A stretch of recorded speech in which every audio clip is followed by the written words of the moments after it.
बिलाल कैनी साहब, वक्फे से पहले आमिर डोगर साहब बता रहे थे कि इनको और इनके साथियों को इमरान खान साहब से मुलाकात की इजाज़त नहीं मिलती है।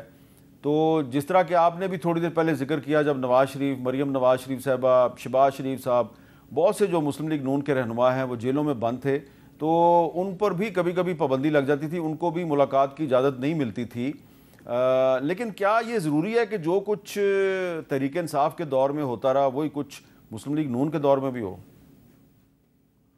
जी मीर साहब, देखिए ये तासुर मेरे ख्याल से दुरुस्त नहीं है, क्योंकि आप ख़ुद देखते हैं कि हर दूसरे तीसरे दिन जब से खान साहब कैद में, तो एक तो सहाफ़ियों से इनकी मुलाकातें जारी रही हैं और इनकी रेगुलर मुलाकातें अपनी जमात के लोगों से भी जारी रही हैं। अभी रिसेंटली शायद एक गैप आया है, मगर जेल मैनुअल जो कहता है उससे तो बढ़ चढ़ के खान साहब को सहूलियात दी गई हैं। क्या सब कैदियों को डम्बेल्स और वर्जिश की मशीनें, मर्जी का खाने का मेन्यू और हर दूसरे दिन सहाफ़ियों से और लोगों से अपनी मर्जी के मुताबिक मुलाकात? लेकिन जो कल इमरान खान साहब ने समझता हूँ सुने, कल जो इमरान खान साहब ने सहाफ़ियों के साथ गुफ्तगू की है उसमें उन्होंने ये बिल्कुल डिनाई किया। उन्होंने कहा 5 दिन तक इन्होंने मेरी बिजली बंद रखी और तकरीबन 10 दिन तक जो है इन्होंने मुझे मेरे सेल से बाहर नहीं आने दिया, वॉक भी नहीं करने दी और बहुत सी उन्होंने शिकायत। टीवी और अखबार अभी भी बंद है, खाना लंगर का खाते हैं। अच्छा मीर साहब, इसमें गुजारिश ये है कि चलें, मैं तो आपसे कहता हूं कि जेल मैनुअल के मुताबिक इनके जो है वो उनको मिलना चाहिए, मगर ये भी बात हकीकत है कि उसके अलावा तो खान साहब को बहुत ज़्यादा तजावुज़ करके सहूलियात मिली हुई हैं। ओवरऑल अगर आप इनका वक्त देखें कैद में,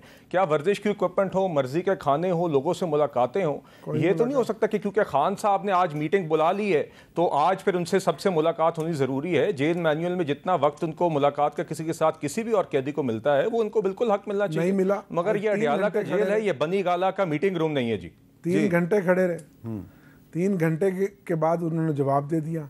कल वो वकला से मिले हैं, अभी तक 2 महीने कोर्ट ने आपको इजाजत दी हुई है? जी कोर्ट ने 1 हफ्ते में 3 सेगमेंट बनाए हैं। एक फैमिली की मुलाकात, एक ये जुमेरात को पॉलिटिकल लोगों की 6 लोगों की मुलाकात और एक वकला की मुलाकात। अच्छा। 3 दिन मुकर्रर किया।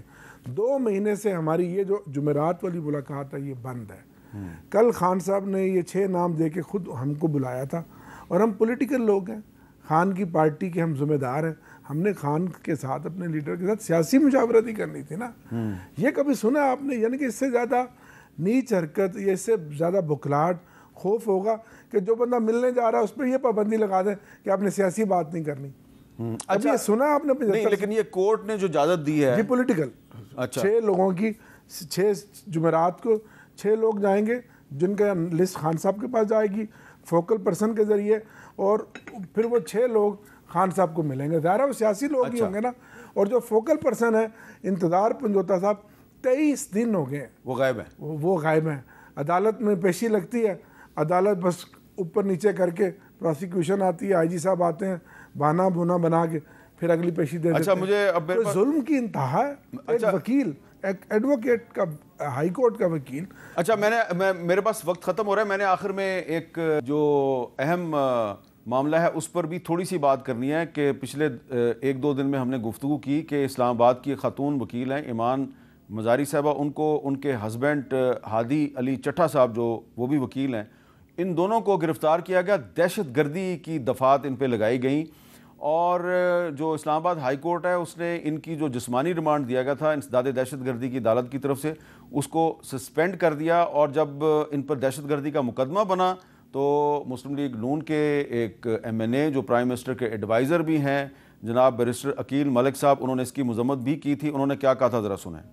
खातून वकील ईमान मज़ारी, उनको इस्लामाबाद पुलिस ने गिरफ़्तार कर लिया है। जी अकील मलिक साहब, कुछ कहेंगे इस पर आप? मैं वकील साहबा के साथ खड़ा हूँ और मैं इसको outrightly in the highest form condemn करता हूँ कि कतन, देखिए एक तो खातून और उससे पहले वो वकील और वो ह्यूमन राइट्स डिफेंडर हैं, और मैं बड़ा क्लियर स्टांस है, मेरी प्रिंसिपल पोजीशन है कि ये इंतहाई गलत है। और हर फोरम पे जिधर मुझे मौका मिलेगा, इवन गवर्नमेंट को भी मैं ये कहूँगा कि ये इस तरह नहीं होना चाहिए। लेकिन गवर्नमेंट जो है उसने तो कोई फैसिलिटेट नहीं किया, ना ही कोई राहत दी ईमान मज़ारी साहबा को। आज अदालत ने उनकी ज़मानत मंजूर कर ली। तो जो इल्ज़ाम उन पर लगाया गया था वो इस्लामाबाद पुलिस के लिए एक बदनामी का धब्बा है, और इस्लामाबाद पुलिस जो है उसके सरकारी असले से, इस्लामाबाद पुलिस के जारी करदा असले से इस्लामाबाद में डकैतियाँ हो रही हैं, उसके सबूत मौजूद हैं। और इस्लामाबाद पुलिस जो है वो डाकुओं को और चोरों को पकड़ने की बजाय वकीलों पे दहशतगर्दी के मुकदमात कायम कर रही है। तो इस पर सोचना चाहिए, जो मुकदमात बनाते हैं और मुकदमात कायम करने का हुक्म देते हैं, उनको सोचना चाहिए कि आप पुलिस को किन मकासद के लिए इस्तेमाल करें। अगर आप उनको सियासी मकासद के लिए इस्तेमाल करेंगे तो फिर यही होगा कि पुलिस के असले से ही डाकू जो हैं वो इस्लामाबाद के शहरियों को लूटेंगे, जो कि नहीं होना चाहिए।